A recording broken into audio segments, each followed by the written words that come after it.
इससे पहले कि पेट्रोल में बढ़ती हुई एथेनॉल ब्लेंडिंग से आपको हार्ट अटैक आ जाए, आज मैं इस ब्लेंडिंग से रिलेटेड सारे प्रोपेगेंडा के चीथड़े उड़ाने वाला हूँ। सो नितिन जी 20% एथेनॉल को 85 से 100% करना चाहते हैं ताकि हम जो 89% क्रूड ऑयल इंपोर्ट करते हैं उससे इंडिपेंडेंट हो सके। बट अब हम ह्यूज वॉल्यूम में यूएस से एथेनॉल इंपोर्ट कर रहे हैं।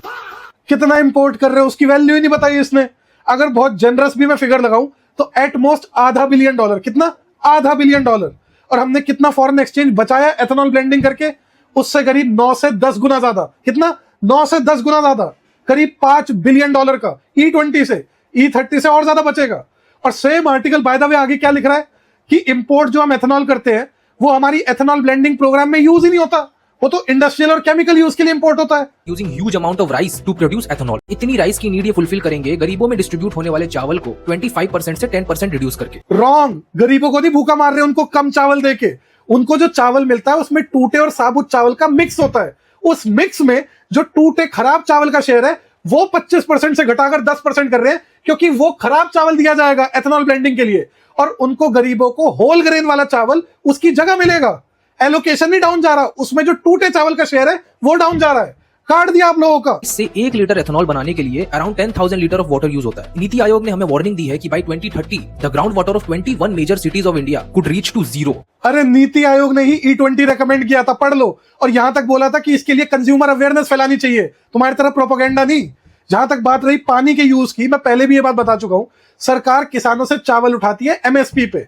फूड कॉर्पोरेशन ऑफ इंडिया के पास जो सरप्लस चावल ऐसी पड़ा हुआ होता है उसमें से एक हिस्सा यूज किया जाता है एथेनॉल के लिए। आप एथेनॉल ब्लेंडिंग आज बंद कर दो, वो सरप्लस ऐसे ही पड़ा रहेगा, क्योंकि प्रोक्योर किसानों से एथेनॉल के लिए थोड़ी करा जा रहा है, MSP पे प्रोक्योरमेंट हो रही है। आपकी लड़ाई अगर चावल के साथ है तो बोलो चावल का कम यूज होना चाहिए, एथेनॉल से क्यों पंगे ले रहे हो? सिर्फ हमारा वाटर डैमेज नहीं कर रहा, हमारी व्हीकल्स को भी डैमेज कर रहा है। और ये सेम बात निहारिका चौधरी ने भी बोलती है अपनी वीडियो में। इंडिया में 90% गाड़ियां E20 कंप्लायंट है ही नहीं, यानी अगर आप इनमें E20 यानी 20% एथेनॉल मिलाओगे तो इसके पार्ट्स डैमेज होंगे, इंजन इश्यूज आएंगे। सब एनेक्डोटल बकवास। ये सवाल लोकसभा में भी उठ चुका, इसके ऊपर साइंटिफिक स्टडीज हो चुकी। आप पॉज करके मंत्री का जवाब पढ़ लो।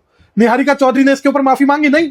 इनफैक्ट गडकरी तो मंत्री भी नहीं है, इसने नितिन गडकरी को लपेट दिया जबरदस्ती एथेनॉल पे। तब जाकर रियल ट्विस्ट समझ आया कि एथेनॉल सप्लाई करने वाली कंपनी एथेनॉल के ब्रांड एम्बेसडर नितिन गडकरी के बेटों की है, जिनका बिजनेस सिर्फ 1 साल में 17 करोड़ से 511 करोड़ तक पहुंच गया, एग्जैक्टली उस टाइम में जब इंडिया में एथेनॉल लाया गया। उसी टाइम में हुई थी एथेनॉल ब्लेंडिंग इंडिया में स्टार्ट। कब से चल रही है एथेनॉल ब्लेंडिंग? नीति आयोग की 2021 की रिपोर्ट कह रही है E20 ब्लेंडिंग होनी चाहिए, और ये स्क्रीनशॉट लगा रही है 2024-25 के।